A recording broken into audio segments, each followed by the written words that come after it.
in over Nuggets. P47 sneaking in through winner's side, but some tighter sets than usual today. Really glad to see Ruby sticking with their ninja as much as possible. Definitely think that's the best character. But also a decent chance we see either Archer or Cutter or both during this set, because Archer definitely thought of as Mag's second worst matchup, one of his 2 losing matchups in the game. And Cutter is about even with Mag, definitely one of Cutter's best, probably Cutter's best top tier matchup.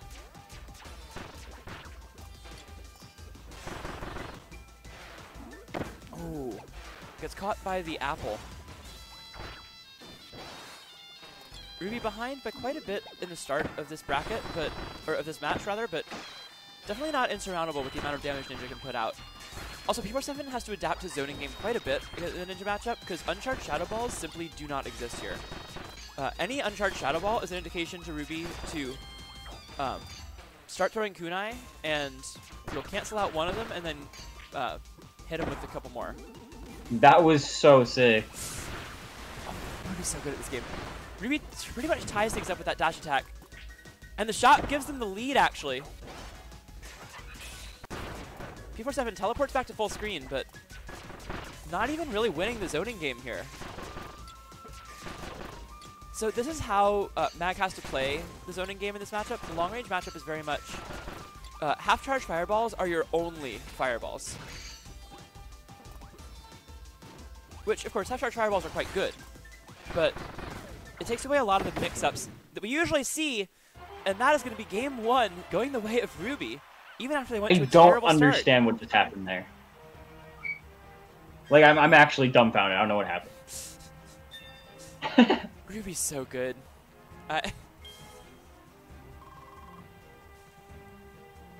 Will Ruby unseat P47 from his reign of terror?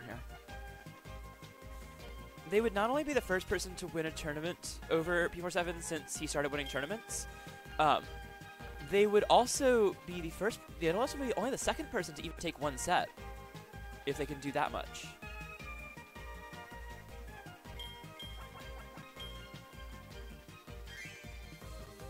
So I know Poyo once won against Poyo has P47. won 2 sets, but not a tournament since P47 won his first tournament. Since he got his first tournament victory, P47 has dropped a total of 2 sets, both to Poyo, and has won the tournament both times. Primid Colgate, 47. that's true. There are no fighting game players in this grand finals. We have our 2 dedicated Kirby players who don't really play Smash that much and don't play any other fighting games at all. And they have taken out all the Smash players, all the fighting game players, everything. Kirby too strong.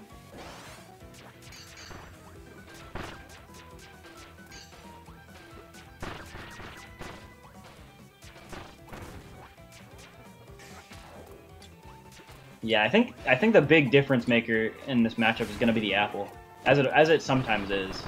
Yeah, and even more so than usual. Oh, good power shield. Even more so than usual because usually Mag's zoning is a combination of apple. Ooh, it's big trade for P47. He was going to take a ton of damage if that didn't work out. Usually it's a combination of apple and all 3 levels of Shadow Ball, and then the mix-up of dash attacks, teleports, spikes, all that. But teleports are pretty scary here if you go anywhere near Ninja. If you don't go anywhere near Ninja, you're losing the long-range game for a little bit.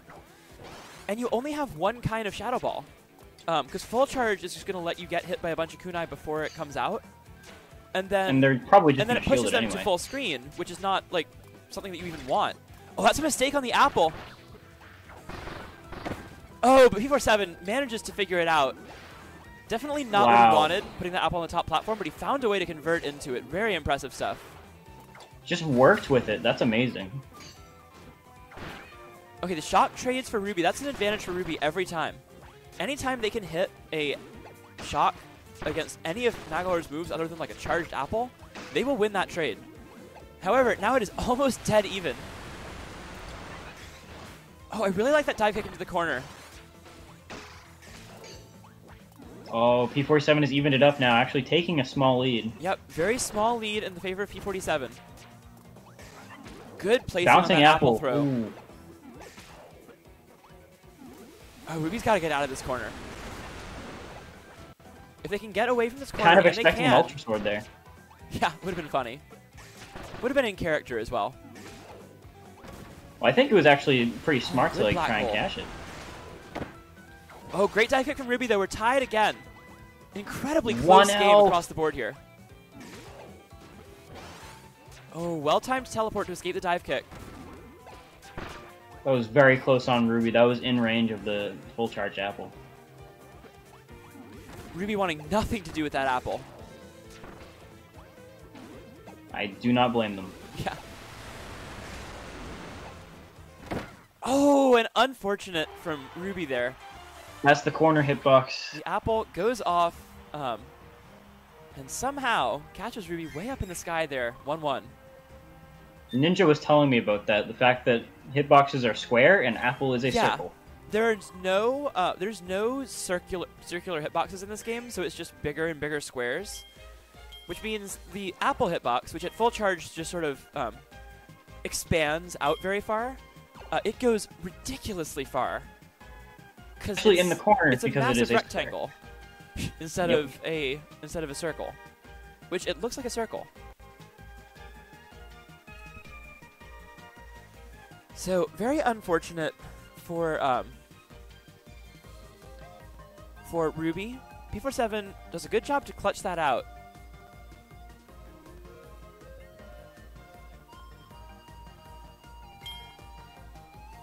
Oh, We're gonna see the cutter. Okay. I like that they're trying this early on in the set. And on factory. Factory, I don't know about this. I like the cutter pick this early, even though I think Ninja can do it. Just go ahead and see if this works early on in the set. But I don't know if I like the stage. I feel like yeah, I feel like this could I thought be we'd see a butter pick for sure. Butter Building or Jam Bastion, I think, are way better for cutter. Because this is a character who actually does outzone Magolor to a pretty strong degree, but only if they're able to get things started. A missed double right there is actually... Ruby going in with the final cutter combos.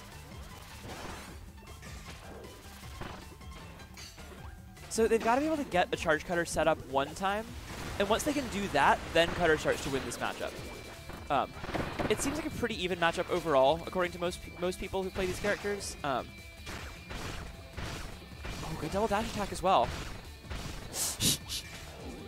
The Doug Saw! You gotta be ready to for them to just keep doing it. Oh, that is now, the Doug Saw a thing to look out for, they can actually dive kick through the second hit of spikes. Dive kicking through the first hit is pretty near impossible because dive kick goes forward slightly. Yep. But there is enough room to do it around the second hit. Oh, catches the air dodge. P47 is so good at recognizing when his opponent is going to be in the bomb detonation range. Oh, I would like to see Ruby steer those cutters up a little more when they can. Yep, just like that one. It's incredibly hard to keep track when you're trying to steer multiple cutters at once. Yep, you cannot avoid jump dash attack on this stage. Oh, big chance here for P47. Not going to kill yet, though. Another last hit situation. I don't like that Ruby was going up there. I don't think that's the right direction to go. It's certainly not the easiest. They're still One alive, hit, though. both sides. 2 health and 1 more apple tick will take it. God, why is Apple P47 multi-hit? just clutching it out, but another incredibly close game.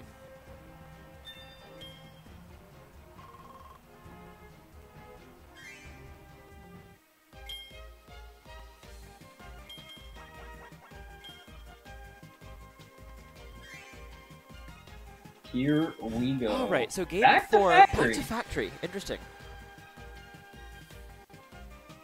So, like, this has happened twice in a row, both sets, where one player will pick factory twice, and we're both just Oh, it is a Wondering ninja why. pick this time. I'm more okay with that. Oh, it's a ninja. Okay, okay. Yeah, I think with Cutter, not the best pick, but I don't have a problem with it with Ninja.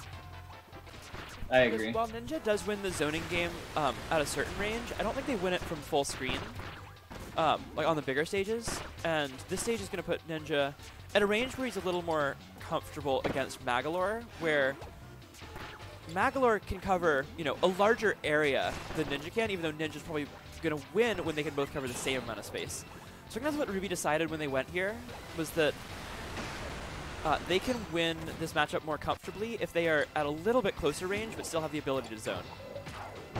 Oh, really good timing, but missing on the apple detonation, it looked like.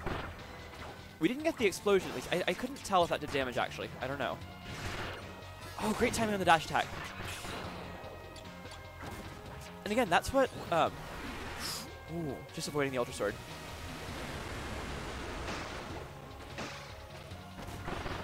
Oh, I think an earlier air dodge would have been better there for Ruby. Instead, they're going to take a ton of damage from that conversion from P47.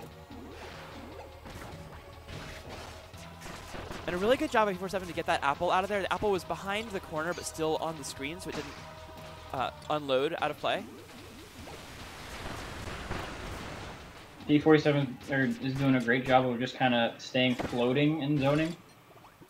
Yeah, So he knows he can't win the damage battle on the ground with Kunai, so he's mixing up the height that he's at.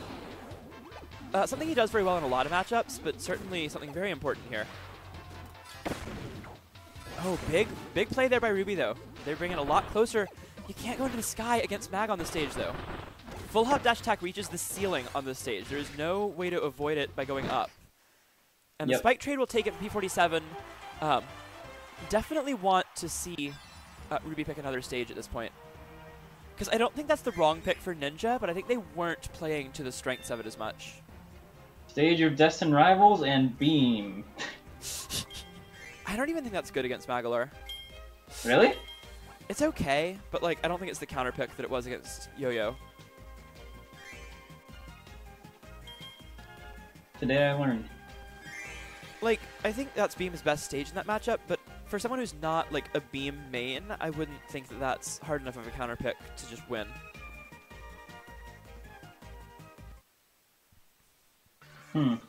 Yeah, I see what you mean. All right, so game 5, P47 adapting very well at the end of that game, and Ruby's still going up a little too much, in my opinion. I think that's the big thing holding them back so far. I want to be super playing agree there. somewhere between the ground and full hop height at all times to sort of mix up exactly where they are. But being way up in the sky without the intention of dive kicking right away, like that was good.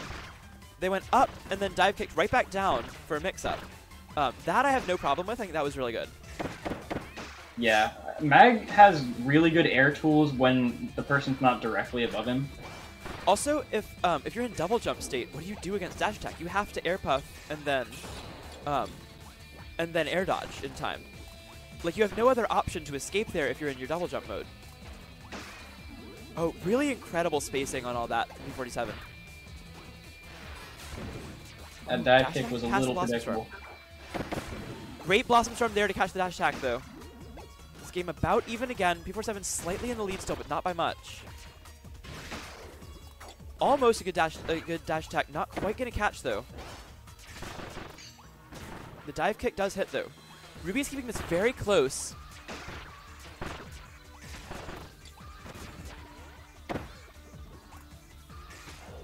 A bit of a I like mistake on that. that Just apple taking throw. the one.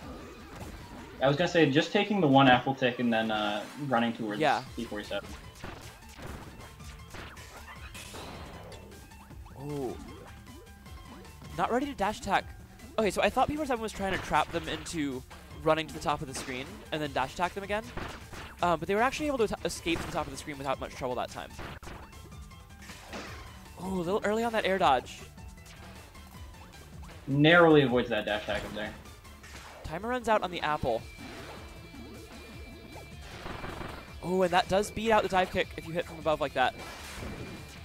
Ruby getting very close to this evens it game up again, with though. one shot. Oh, definitely an accidental immediate detonation there, but a dash attack into the sky again. And the apple conversion will take it, P47 up 4-1. They're doing so much right, but repeatedly getting caught by dash attack up against the ceiling. Would definitely like to see Ruby go somewhere else, or just stop trying to escape up so much. Either way could probably work. Up is not like a good direction against Mag unless you are specifically gooey. And not on that stage. I mean, it's not a bad direction to go in a lot of matchups, if you have platforms to go to. But if you're on Factory Tour, where there's not enough space for you to go, like, he can still threaten you from the ground. Really curious about Ruby going back here once again, with Cutter as well. Yeah, Alex, I would agree with that. P47 is in fact rather good. I think Ruby is high on the list of people who would have a shot at taking him down, but this is going to be real crazy. Because Ruby not only has to win this game, but 3 more in a row just to reset the bracket now. Oh, and an early apple conversion is going to do so much damage. Didn't you take a game off of P47 before? What? Didn't you take a game off P47 before? No. I took him to 6 health with my archer. And then he 3-0'd me in about 2 minutes the next time.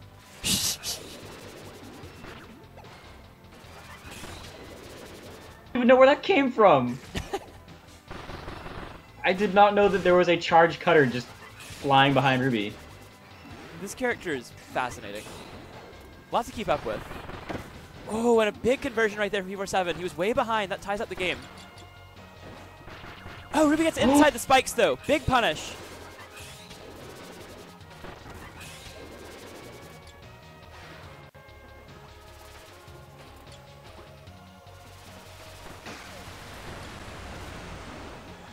And now we see where Cutter struggles, is if you fall out of your pattern of control, all of a sudden the opponent can just take up so much of the space on the screen and not let you get started again. Oh, big combo off the inside hit. This might kill. 3 health for Ruby, 1 last shot to get back in this bracket. Grim. Great dive kick to avoid the Shadow Ball, but they've got to get everything perfectly from here on out. Incredible avoidance, still alive, and the slide will take it.